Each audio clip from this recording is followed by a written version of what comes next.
मैं कमाता 1000 हूं, लगाता 1500। क्यों भाई?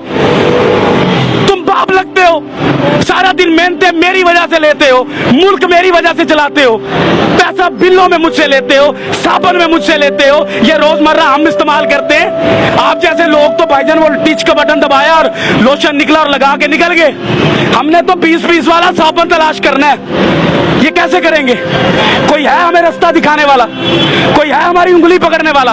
हम खुद को खुद कामयाब कर सकते हैं, हम खुद को खुद नाकाम कर सकते हैं। यहाँ पर तो सिर्फ जागीरदार ही खुश है इस मुल्क के अंदर। जो गरीब आदमी, एक मिडिल क्लास का लफ्ज आप सुनते थे, आपको पता है कि ये इतनी आवाजें क्यों निकल रही हैं? आगे एक तबका मरता होता था, गरीब तबका होता था, जिसकी गिनती नहीं होती, जिसकी हम तस्वीरें लगाकर बाहर की दुनिया से पैसे ले लेते हैं, जिनके पास पहनने को शलवार नहीं होती, ऊपर शर्ट नहीं होती, उनकी तस्वीरें हम अखबारों में लगवाते हैं, फ्लैक्सों पर लगवाते हैं, हमारे मुल्क के सियासतदान, और बाहर से पैसा लेते हैं। लेकिन मुल्क के ऊपर क्या लगता है, उस गरीब के ऊपर क्या लगता है, आज तक ना किसी ने पूछा और ना किसी ने बताया। क्योंकि ना इतनी हमें किसी ने औकात बताई इस मुल्क में रहने के लिए कि भाई टैक्स दोगे आप, रिश्वतें दोगे आप, लोगों के पेट पालोगे आप, जागीरदार को आप पालोगे, लेकिन आपका गरीब जो होगा, उसका जो बाप है, मुझे यहाँ पर मिला है खुदा की कसम, एक साइकिल वाला सीधा मेरी तरफ आया, उसने कहा कि मैंने अपने बच्चे के लिए जूता लेना है, मुझे आप जूता ले देंगे? अब मुझे बताएं, एक बाप से जब औलाद कोई चीज मांगे, औलाद कोई चीज मांगे, तो वो कांपता नहीं होगा? क्या आपको अपने बच्चे अजीज हैं? जब आपके बच्चे एसी से निकलते हैं, एसी में सोते हैं, एसी में जाते हैं, तो एक गरीब मेहनत का आदमी जो साइकिल पर जा रहा है, उसको बाप बनने का कोई इख्तियार नहीं है, उसके कोई जज्बात नहीं है, उसका कोई दिल नहीं है। ये लोग कांपते नहीं है, ये लोग मरना भूल गए हैं। इनको नहीं पता कि ये सारी कौम जो यहाँ घूमती है, ये अल्लाह नबी का कलमा पढ़ने वाली कौम है, ये उम्मत ही है उस नबी की, उसी की हया कर लो। लेकिन हया शर्म कुछ नहीं है यहाँ पर। यहाँ पर जानने लेने का मामला शुरू है, और वो शुरू रहेगा। पाकिस्तानी और एक गरीब आदमी कहाँ कहाँ मर रहा है, आपको अंदाजा भी नहीं है। सर, लोगों को अपनी फिक्र नहीं है, लोग राजी हैं। सर, लोग अपनी फिक्र करेंगे कैसे? कैसे करें फिक्र? अपना बच्चा रात को पाल नहीं सकते, बच्चे को पानी का गर्म करके वो देगची के अंदर माँ कह रही है कि मैं तुम्हें रोटी दे रही हूँ, उससे बच्चा पल नहीं रहा। मुल्क के लिए क्या लड़ेगा वो? मुल्क के इदारों के लिए क्या लड़ेगा? आइन के लिए क्या लड़ेगा? कानून कहाँ से लाएगा? आपके मुल्क के अंदर गरीब के लिए कानून है? अगर एक बंदे के ऊपर गलत किस्म की FIR या दरखास्त चले जाए गरीब आदमी पर, वो 10 साल 15 साल अपनी हलाल रोजी जो है उसी पर लगाता है, लेकिन इंसाफ फिर नहीं मिलता इस मुल्क में। वो यहाँ पर आकर क्या चूड़ियां मांजेगा? क्या करेगा? किससे लड़ेगा? वो अपने हालात से नहीं लड़ सकता जिधर आकर आपने उसको खड़ा कर दिया। आप लोग वो बातें ही नहीं कर सकते। आप हकाइक तो देखे बाहर जाकर। आप एक सफेद दाढ़ी वाले को देखे जिसका मेरा नबी एहतराम करता था, जिसका नबी मेरे लिए सफेद दाढ़ी देखकर खड़ा हो जाता था, आज जलील हो रहा है वो। ये दीन है हमारा, ये कुरान कहता था हमें, ये हम लोगों की कदर कर रहे हैं। खादमे आला कभी कुछ कहते हैं, कभी कुछ कहते हैं, झूठ बोलते हैं सियासतदान हमसे, कुछ भी नहीं देंगे हमें। ये हमें खुद लड़ना पड़ेगा भाई, हमें खुद कमाना पड़ता है, हमें खुद मजदूरियों पर जाना पड़ता है। गालियां सुनते हैं हम बाप बनने के लिए, गालियां सुनाते हैं लोग, आपको बुरा भला कहते हैं, भगाड़ देते हैं, धुतकार देते हैं। आपको इस्लामी जमहूरिया पाकिस्तान का कानून है इस मुल्क में, गैर मुस्लिम का बच्चा अगर बीमार होता है तो उसको हुकूमत देती है, लेकिन मुसलमान का बच्चा, नबी का उम्मती जब बीमार होता है उसको धक्के देती है ये कौम।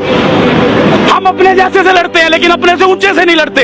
डर लगता है, टांगे कांप जाती हैं। पूछो सवाल आज से, किसने लाकर खड़ा किया इन सबको यहाँ पर? क्यों खड़े हैं? ये बात मैं आपको पैसे बांट रहा हूँ, बिरयानी बांट रहा हूँ, इनके दिलों की बात कर रहा हूँ, इनके अंदर की बातें हैं। ये मैं घूमता हूँ, मैं चेक करता हूँ, मैं सुबह से पागल हूँ। मैंने देखी है माए रोते, बाप रोते देखे हैं भाई। मिडिल क्लास कोई नहीं रह गया इस मुल्क में, हर चीज मर रही है। सफेद पोश आदमी, मैं आपसे अगर 1000 रुपया जिंदगी में नहीं मांगा, इन हालात में मांगूंगा मैं आपसे 1000 रुपया, मैं मर जाऊंगा, लेकिन सफेद पोशी बचाऊंगा अपनी। कॉटन का सूट पहनूंगा, जूती पॉलिश करवाऊंगा, जेब में टका ना हो, फिरूंगा मैं चौधरियों की तरह कि मेरे बच्चे को लगे कि मेरा बाप चौधरी है। लेकिन इस मुल्क में सिर्फ वो चौधरी है जो निजाम के अंदर बैठा है, जो निजाम से बाहर है वो चौधरी नहीं है इस मुल्क के अंदर। वो क्या है? वो तो एक हकारत की नजर से उसको देखा जाता है, वो बोझ समझा जाता है इस मुल्क के अंदर। जब कोई सैलाब आना है तो उस गरीब को मारने के लिए ज़कात देते हैं ये लोग हमारी। कभी सैलाब गया जागीरदार के घर, कभी गया किसी सियासतदान के घर, कभी बच्चा मरा इनका कहीं पर, कभी भूख से ये रात को सोए हैं, फिर ये कहते हैं मुल्क के हालात नहीं ठीक, तो लाओ पैसा अपने मुल्क में, लगाओ हमारे ऊपर, हमसे लिया हुआ पैसा मुल्क से बाहर ले जाओगे तो हालात ठीक होंगे।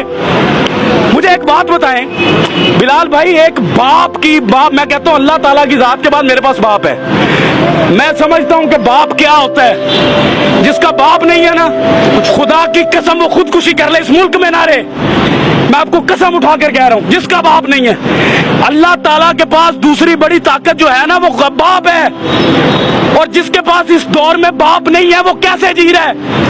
मैं अपने बाप के सहारे जी रहा हूं, मैं भी अपने बाप के सहारे जी, सारा कुछ है मेरे पास, सही बात। लेकिन बाप के सहारे के बगैर मैं फारिग हूं। मैं भी। तो भाईजान हम सबसे पहले हमें ये सोचना है कि हमारे मुल्क में बाप की हैसियत से कौन बैठता है? जिसको औलाद का दर्द हो, जिसको पता हो कि ये मखलूक अल्लाह की है, जिसको पता हो कि अल्लाह ने अपने हकूक से पहले इस मखलूक के हकूक रखे हैं। अंदर से उम्र फारूक बनना पड़ता है, अंदर से, बाहर से बातें करके उम्र फारूक नहीं बना जाता। मदीना की रियासत लाने के लिए एक बंदा नहीं ला सकता, इसको भी लानी है, उसको भी लानी है, मुझे भी लानी है। कोई नेक काम होता है तो हम दूसरों को बातें करते हैं, अगर कोई गरीब की बात होती है तो उसको हम धक्के मार के भगा देते हैं कि तुम्हारा इस मुल्क में एक गुब्बारे वाला, बताएं उस गुब्बारे वाले के पास अगर 2000 का सामान है उसके डंडे पर लटका हुआ, इस मुल्क के पाकिस्तान में जगह है उस मुसलमान के लिए कहीं एक जगह पर खड़ा होकर वो बेच सके? भगा देते हैं उसको। रेडी वाला 25-25, 30-30 हजार का सिक्योरिटी गार्ड रख के उस डंडे वाले को भगा दिया जाता है।